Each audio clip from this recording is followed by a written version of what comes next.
Hi friends, स्वागत है आप सभी का एक फिर से मैं नया वीडियो लेकर के आया हूँ। और इस वीडियो में मैं बात करूँगा अप्रेंटिसशिप करने के लिए। जी हाँ, वैसे कोई भी कैंडिडेट जो अप्रेंटिसशिप करना चाहते हैं, अगर आप भी आईटीआई, डिप्लोमा और ग्रेजुएट पास आउट कैंडिडेट हैं, किस किस ट्रेड से पास हैं, क्या एजुकेशन है, किस ट्रेड में कितनी भर्ती निकल करके आई है, आवेदन कैसे करना है, टोटल कितनी सीट है और किस कंपनी में ये भर्ती है, ये टोटल A to Z मैं बात करूंगा आज इस पूरे वीडियो में।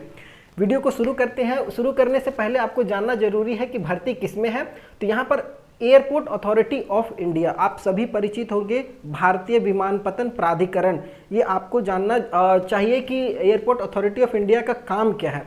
देखिए बेसिकली ये अगर भारत सरकार की बात करें तो भारत सरकार के नागर विमान मंत्रालय के अंतर्गत ये कंपनी आती है, जिसका काम होता है विमानों का देखभाल करना, रक्षा से जुड़ा हुआ विमान में जो भी काम वगैरह होता है, ये सारा कुछ नियम निर्धारण ये करते रहती है। ठीक है, तो इसका बेसिक यही काम है। अगर आपको इसमें अप्रेंटिसशिप करने का एक छोटा सा मौका मिल जाए और आप जिस एरोप्लेन को दूर से देखते हैं उड़ते हुए और जाते हुए, उसमें अगर आपको नज़दीक से जा करके काम करने का अपॉर्चुनिटी मिले तो कितनी अच्छी बात है। और यहाँ पर उसी चीज़ों को मैं लेकर के बात करने वाला हूँ। तो यहाँ पर अगर मैं बात करूँगा तो पोस्ट की, तो आपको मैंने शुरू में ही बताया अप्रेंटिस की ये भर्ती निकल करके आई है ऑल ओवर इंडिया की। नहीं बात करूँगा, खास करके नॉर्थ रीजन। जी हाँ, नॉर्थ रीजन में। अब नॉर्थ रीजन में कौन कौन से लोग आएंगे वो मैं आपको वीडियो में बता दूंगा, किस किस एरिया में। नॉर्थ रीजन में बहुत सारे स्टेट को कवर किया गया है।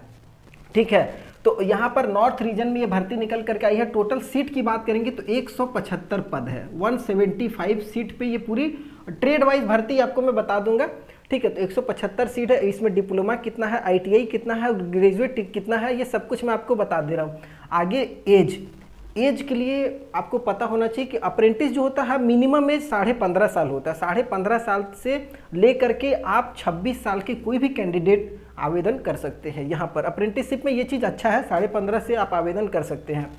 अगर आर्मी की बात करेंगे तो यहाँ पर आपको 17.5 लिया जाता है। ठीक है, तो अलग अलग फील्ड में अलग अलग एज कैलकुलेशन है। अब एज का जो कैलकुलेशन होगा वो आपका 31 अगस्त 2022, मतलब 31 अगस्त को 15.5 साल से कम नहीं होना चाहिए और 26 साल से ज़्यादा भी नहीं होना चाहिए। मतलब इन दोनों के बीच में रहे या ये दोनों भी हैं तो भी चलेगा। ठीक है, तो 31 अगस्त अपना लास्ट एज का जो कैलकुलेशन है वो कैलकुलेट कर लीजिए बैठ करके।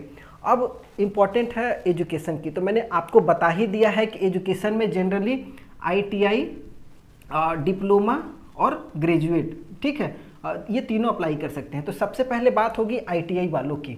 आईटीआई वालों की मैं बात करूंगा तो आईटीआई में अगर आपने आईटीआई 2020 में कंप्लीट किया है, अगर 21 में कंप्लीट किया है या फिर 22 में भी आपका कंप्लीट हुआ हो, आईटीआई का रूल होता है कि जिस साल अप्रेंटिस की भर्ती निकाली जाती है उससे ठीक 3 साल तक वो अप्रेंटिस के कैंडिडेट जो पास आउट होते हैं उनको लिया जाता है। तो यहाँ पर 20, 21, 22 में अगर आपने आईटीआई पास किया है तो आप आवेदन करेंगे।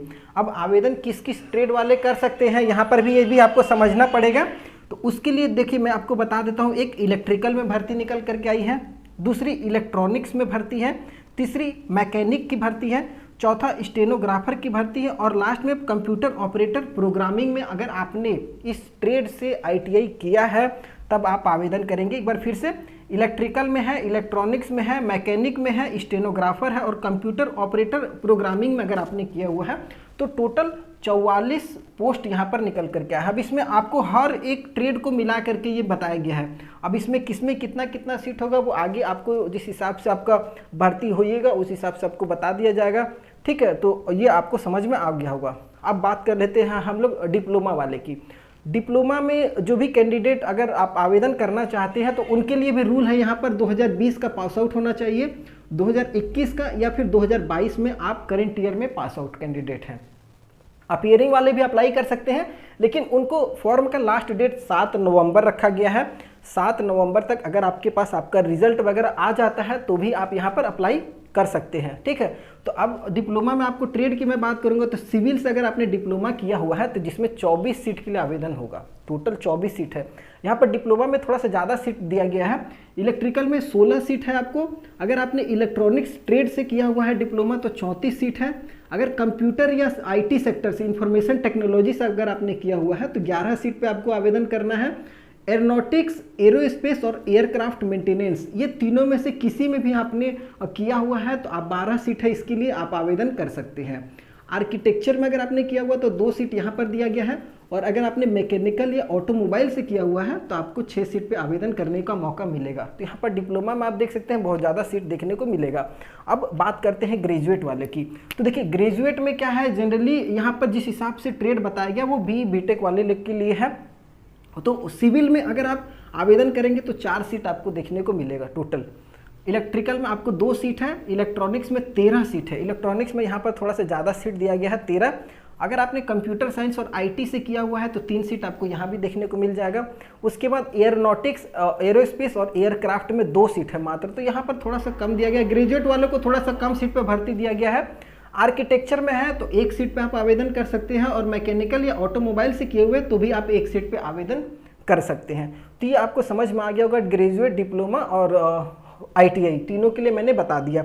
अब आप देखिए सबसे पहला सवाल आता है कि आवेदन करना कैसे है। तो देखिए आपको मैं बता देता हूं कि अगर आप आईटीआई पास आउट कैंडिडेट है तो सबसे पहले आईटीआई वालों को नैप्स का पोर्टल होता है, ठीक है, apprenticeshipindia.org.in, ठीक है। ये वेबसाइट पे आपको चले जाना है, अप्रेंटिस इंडिया, ठीक है, अप्रेंटिस इंडिया की वेबसाइट है। नैप्स भी अगर आप टाइप कीजिएगा गूगल पे तो वहाँ पर भी आपको देखने को मिल जाएगा अप्रेंटिसशिप इंडिया। यहाँ पर जाइए, इस पर रजिस्ट्रेशन कीजिए। रजिस्ट्रेशन करने के बाद अप्लाई करना है। अप्लाई का और रजिस्ट्रेशन का सारा प्रोसेस जो है मैंने एक अलग वीडियो बनाया हुआ है, आप चाहें तो डिस्क्रिप्शन में नैप्स पोर्टल का रजिस्ट्रेशन का आपको वीडियो मिल जाएगा। ये खाली आईटीआई के लिए, आईटीआई वाले इस पर रजिस्ट्रेशन करेंगे, इस पर डिप्लोमा और ग्रेजुएट वाले नहीं करेंगे। आपको मैं फिर से बता दूं कि डिप्लोमा और ग्रेजुएट वाले नैप्स पोर्टल पे नहीं करेंगे, केवल आईटीआई वाले करेंगे इस पर रजिस्ट्रेशन।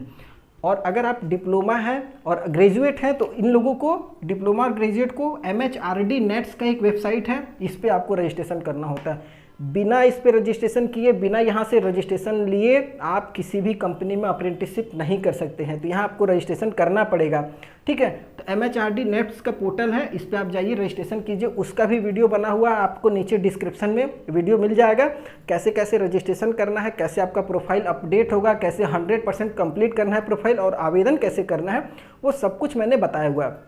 तो वहाँ पर आप जा करके देख लीजिएगा। अब उसके बाद बात कर लेते हैं सैलरी की, ठीक है। सैलरी जो है आईटीआई वालों को यहाँ पर देखिए 9,000 पर महीना मिलेगा। इतनी सैलरी आईटीआई में कोई नहीं देता है।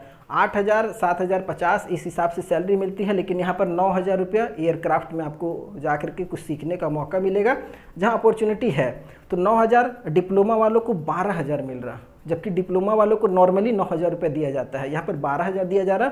ग्रेजुएट वालों को 15,000 रुपया दिया जा रहा है। तो ग्रेजुएट वाले भी यहाँ पर देख सकते हैं 15,000 रुपया यहाँ पर उनको सैलरी है। मतलब सैलरी की बात करेंगे तो बहुत ज़्यादा सैलरी यहाँ पर देखने को आपको मिलेगी। 9,000, 12,000, 15,000 की सैलरी, और तीनों सेक्शन में आपको आईटीआई डिप्लोमा वालों को दिया गया है। अब एक इम्पॉर्टेंट बात, सिलेक्शन प्रोसेस। देखिए सिलेक्शन प्रोसेस में बहुत सिंपल यहाँ पर दिया गया है। आप आवेदन करेंगे, आवेदन जो भी होगा आपको ऑनलाइन के माध्यम से होगा, तो आपको अपना ईमेल आईडी हमेशा चेक करते रहना होगा। ईमेल आईडी को चेक कीजिए, ईमेल आईडी सही दीजिए। वहाँ पर आपको कॉल लेटर या एडमिट कार्ड दिया जाएगा। कॉल लेटर, एडमिट कार्ड आएगा तो सबसे पहले आपका इंटरव्यू होगा, ठीक है, समझिएगा। सबसे पहले आपका इंटरव्यू होगा। इंटरव्यू के बाद अगर आप उसमें सेलेक्ट होते हैं, यहाँ एग्ज़ाम नहीं होता है, कोई फ़ी नहीं लगता है, डायरेक्ट रिक्रूटमेंट होती है। तो इंटरव्यू के बाद आपका एक छोटा सा डॉक्यूमेंट वेरिफिकेशन होगा। जो भी आपका डॉक्यूमेंट है वो आपका चेक किया जाएगा ओरिजिनल, ठीक है। तो डॉक्यूमेंट में जनरली आपका कास्ट और रेसिडेंशियल और आवासीय वगैरह सब कुछ ले लीजिएगा। मेडिकल फिटनेस सर्टिफिकेट वगैरह लगता है।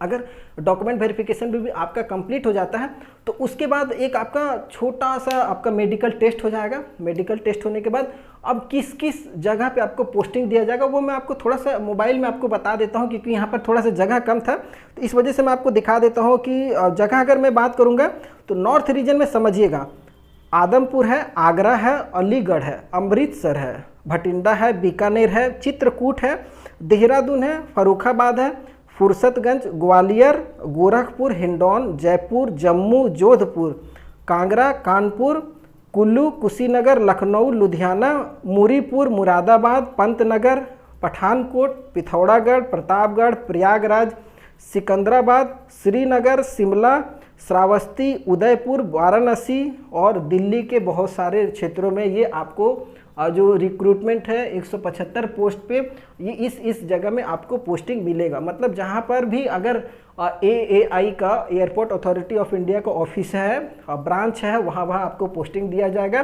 तो ये एक छोटा सा आपको सिलेक्शन प्रोसेस से लेकर के मैंने टोटल चीज़ बताया। और हाँ, MHRD और नेप्स का पोर्टल का वीडियो मेरे डिस्क्रिप्शन लिंक में दिया हुआ है। और इस तरीके की और भी वीडियो पाने के लिए चैनल को सब्सक्राइब जरूर कीजिएगा। अगले वीडियो में मैं फिर से आपके साथ मिलता हूँ, तब तक के लिए जय हिंद।